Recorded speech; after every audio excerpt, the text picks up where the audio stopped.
I want to tell you the story of what's, I think, is the thing that woke up this nation.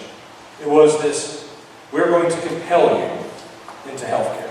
It's wonderful. Now, I've seen a lot of politicians, I've seen a lot of presidents. I remember a president who wagged his finger in my face and said, "I am not a crook." He lied. I had one who said, "Read my lips, no new taxes." He lied. I saw one that said, "I did not have sex with that woman." He lied. And then I saw a president look me in the eye and say, "If you like the health care plan you have now, you can keep it under my plan." Mr. President, you lie. This was... Why is this health care proposal so important to us? We kind of feel it in the air why it's so important, but let's put it into words.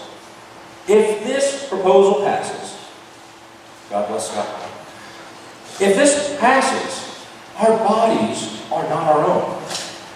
We will take the first step to literally giving our bodies up to government for a committee to decide what kind of treatment we should have and what kind of treatment we shouldn't have. Now, up in Canada, they have a government-controlled system. This is where the left is bringing us. And it didn't get there in one step. They weren't born with socialized health care. They got there bit by bit, step by step. And one of the first things was a mandate to say, you will get health care. We'll put a gun in your mouth and force you to buy a product you may or may not want to purchase. That's what they did in the early 80s. That has turned into single payer. I've got a bad back. And I went in to my doctor, we did all the usual stuff. Let's try the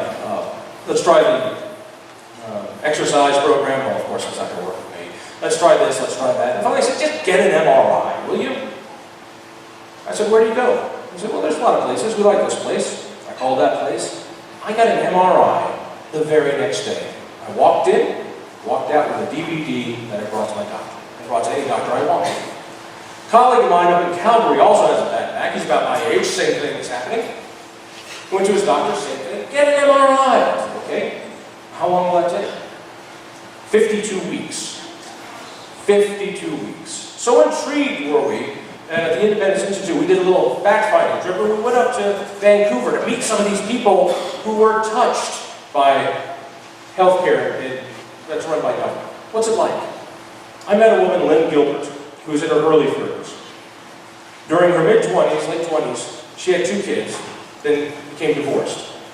She held a job. She was a single mom. It's a tough life. Then she had a back problem. Her vertebrae started slipping. It's not a tough operation. You just need to fuse those 2 vertebrae. They said, yeah, that's what you're going to need. But not now. There are more people in front of you in line. And one doctor said, quite simply, you haven't suffered enough. It got worse.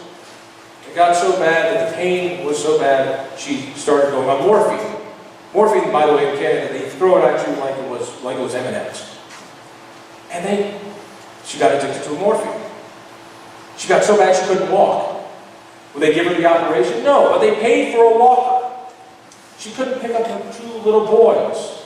How bad did it get? She lost control of her bowels because the nerves were pinched. Would they pay for the surgery? No, but they paid for the adult diapers for this 27-year-old woman. And finally, after seeing 6 doctors, she found one doctor who said, this is ridiculous. You're too young to be destroying your life. It took 3 years. They gave her her operation. She got her life back. And she says, the government said, you're not worth anything. You haven't suffered enough. And then just because one man said, we'll give you your life back, one bureaucrat did, and she did it. Met another woman was waiting for her hip replacement for 4 years. 4 years. She had to sleep in her chair every night. It was the only way she could get comfortable enough. She finally had enough. Where did she go? She went to the United States and bought herself a new hip. She's now very happy. Lynn Gilbert's son is now developing the same problem. She's already made arrangements to escape down south. I met the guy who actually runs this underground railroad that brings Canadians down south to give them the care they need. And he looked at me and he said, John, whatever you do, make sure the United States doesn't do with health care what we Canadians do. I thought he was going to say, because if you do, your health care is going to suck too. No, he said, because if you do, we'll have no place to escape. Don't worry. You and I, we'll have Mexico.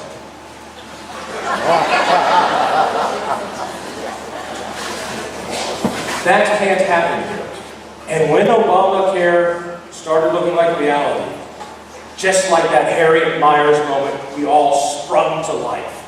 We all came to life and took it to action. We stopped this from happening. Could you imagine? We had a filibuster-proof Democratic legislature, a president. It should have happened. It didn't happen because we did.